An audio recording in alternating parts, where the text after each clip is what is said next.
अतो युद्धपरिश्रान्तं समरे चिन्तया स्थितं रावणं चाग्रतो दुष्ट्या युद्धाय समुपस्थितं दैवतेश्च समागम्य द्रष्टुमभ्यागतो रणम् उपागम्य पवित्राम मगस्त्यो भगवान् ऋषिः राम राम महाबाहो सुगुह्यं सनातनं येन सर्वान् नरीन् वत्सा समरे विजयिष्यसि आदित्यहृदयं पुण्यं सर्वशत्रुविनाशनं जयावहं जपे नित्यमक्षयं परमं शुभं सर्वमङ्गलमाङ्गल्यं सर्वपापप्रणाशनं चिन्ताशोकप्रशमना मयूर्वर्धनमुत्तमम् रश्मिमन्तं समुद्यन्तं देवासुर नमस्कृतं पूजयस्व विवस्वन्तं भास्करं भुवनेश्वरं सर्वदेवतात्मको हेश तेजस्वी रश्मिभावनः एष देवासुरगणा लोकान् पातिहवस्तिभिः एष ब्रह्मश्च विष्णुश्च शिवस्कन्दः प्रजापतिः महेन्द्रो धनदत्तालो यमः सोमो ह्यपाम्पतिः वसवः सान्ध्या अश्विनौ मारुतो मनुः वायुर्वह्निः प्रजाः प्राणा ऋतुकर्ता प्रभाकरः आदित्यः सविता सूर्याः खगः पूषा खगस्तिमान् सुवर्णसदृशो भानुः सुवर्णरेता दिवाकरः हरिद्वसा सहस्रार्ची सप्तसप्तिर्मरीचिमान् तिमिरोन्मथनशम्भु सप्ताष्टमार्ताण्डां सुमान् हिरण्यगर्भशिशिरसप्तनो भास्करो रविः अग्निगर्भोदितेः पुत्रा शङ्कः शिशिरनाशनः व्योमनाथस्तमो वेधी रुक्मजु सामपारगः घनवृष्टि रपामित्रो विन्ध्यावीधिप्लवङ्गमः आतपी मण्डली मृत्युः पिङ्गलः सर्वतापनः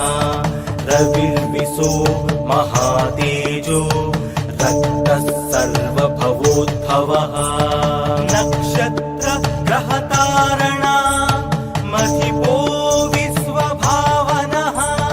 तेजसामपि तेजस्वी द्वादशात्मान् नमोऽस्तु ते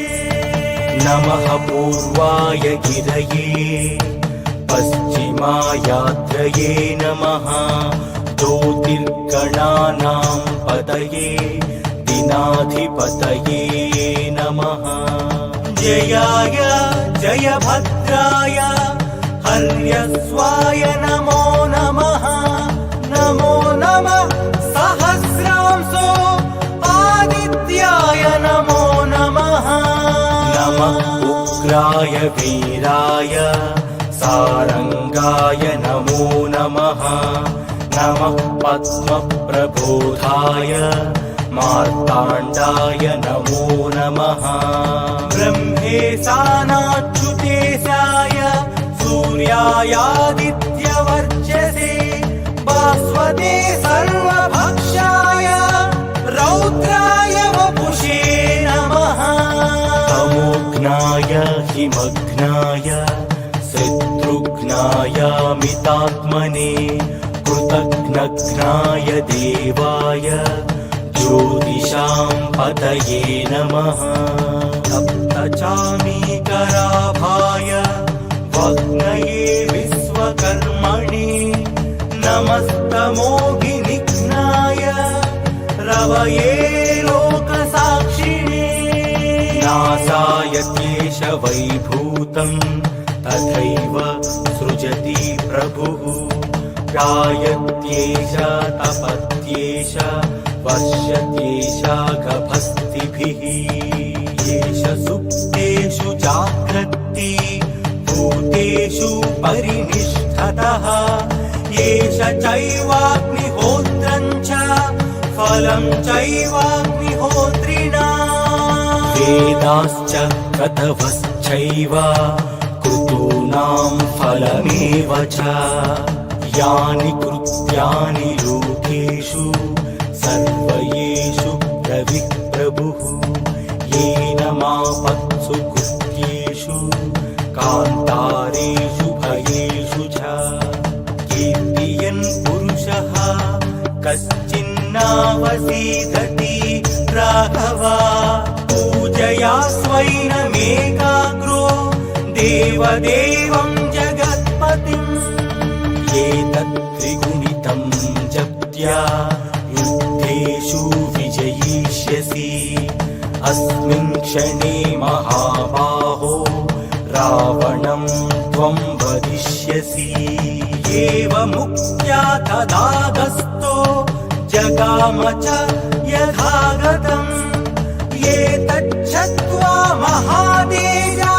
नष्टशोको भवत्तदा धारयामास सुप्रीतो राघवः प्रयतात्मवान् आदित्यं प्रेक्ष्य जप्त्यादु परं हर्षमवाप्तनवान् त्रिराचम्या शुचिः भूत्वा धनुरादाय वीर्यवान् रावणं प्रेक्ष्य हृष्टात्मा युद्धाय समुपागम सर्वयत्नेन महतावधे तस्य द्रुतोऽभवत् अधरविवद निरीक्ष्य रामं मुदितमानः परमं बृहृषमाणः निशिचरपति संशयं विदित्वा सुरगणमध्यगतोत्सर्वरेति